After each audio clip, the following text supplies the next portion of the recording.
আসসালামু আলাইকুম রহমতুল্লাহ। আশা করি আপনারা সকলে আল্লাহ তাআলার রহমতে ভালো আছেন। আজকের ভিডিওর আলোচ্য বিষয়, নিরাশ হয়েও না, সাহায্য আসবেই, এটা আল্লাহর ওয়াদা। তো চলুন এ সম্পর্কে আমরা বিস্তারিত জেনে নিই। মানুষের দেওয়া শত সহস্র ব্যথায় যখন আপনার অন্তর ক্ষতবিক্ষত হয়ে যায়, আপনি ভেঙে পড়েন এবং তলিয়ে যান হতাশার অথর সমুদ্রে, তখন আপনি সুসংবাদ গ্রহণ করুন। আপনার রব তার প্রতিটি কাজে অত্যন্ত সুনিপুণ। তিনি জানেন আপনার জন্য কোনটা ভালো আর কোনটা খারাপ। বিপদের দিনগুলো হোক আপনার জীবনের শ্রেষ্ঠ শুকরিয়া আদায়ের দিন, যে এত বিপদেও আপনি তার কাছে কান্নাকাটি করার সুযোগ পাচ্ছেন। তার পরিকল্পনার প্রতি আস্থা রাখুন। শুধু বিশ্বাস রাখুন, এই পাহাড় সমান ওজনের ঘূর্ণিঝড় ঠিকই তিনি পার করে আপনার অন্তরকে হালকা করবেন, অন্তর্ভুক্ত করবেন সন্তুষ্ট আত্মাদের ভিড়ে। হয়তো আপনার সামনে এখন বিন্দুমাত্র আলোকচ্ছটাও অবশিষ্ট নেই, তবুও নিরাশ হবেন না। আধারের ঘনঘটা কেটে ঠিক ওই প্রভাতের রক্তিম আলো আপনার চোখে স্ফুরিত করবে। শুধু সবরের সাথে অপেক্ষা করুন নতুন একদিনের জন্য। আল্লাহ সুবহানাহু ওয়া তাআলা তার প্রতিটা বান্দার প্রতি তীক্ষ্ণ দৃষ্টি রাখেন।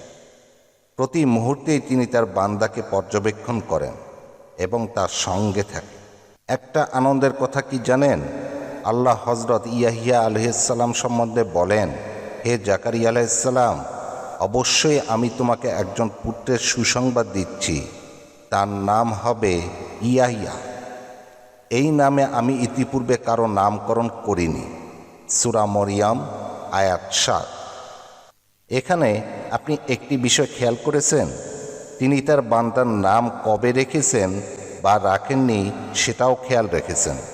প্রতিটি বান্দা কখন কোথায় কিভাবে থাকে তারও খবর তিনি রাখেন।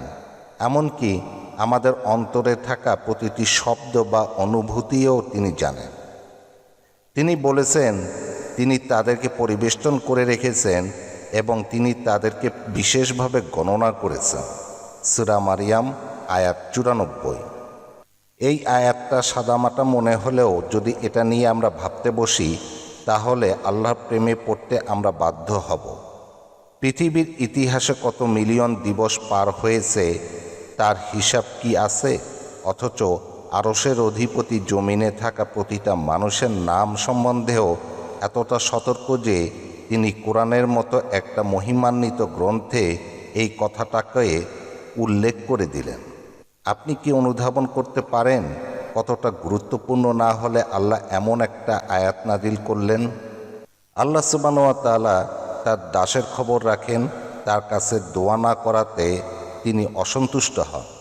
আর আপনি বারবার পাপ করে ফিরে এলেই তিনি খুশি হয়ে হাসেন। কতই না মহান আমাদের রব, যিনি আমাদের রিজিক দেন এবং আমাদের অন্তরকে তার দিনের প্রতি ঝোঁকে দেন। অতঃপর তার বান্দা হিসেবে কোনো গ্রহকে আমরা অস্বীকার করতে পারি?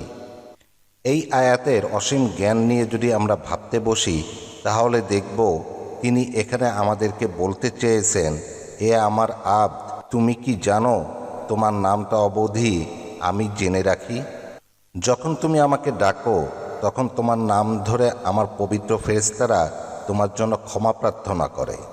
যখন তুমি মানুষের ভালো করো তখন আমি এত খুশি হই যে তোমার নাম ধরে আমার আরশের পাশে থাকা ফেরেশতাদের তোমাকে ভালোবাসতে বলি, আর তারাও তোমাকে ভালোবাসে। এভাবে তারা পর্যায়ক্রমে আসমান ও জমিনে ফেরেশতাদের নিকট তোমার নাম উল্লেখ করে তোমাকে ভালোবাসতে বলে, আর তারাও তোমাকে ভালোবাসে। এরপরও তুমি কিভাবে মনে করো আমি তোমাকে ভালোবাসি না? কিভাবে তুমি ভাবো আমি তোমার কথা শুনি না? তিনিই তো আমাদের জানিয়ে দিচ্ছেন, নিশ্চয়ই যারা ঈমান আনে ও সৎ কাজ করে দয়াময় অবশ্যই তাদের জন্য সৃষ্টি করবেন ভালোবাসা। তাই আমাদের হতাশ হওয়ার কোনো সুযোগ নেই।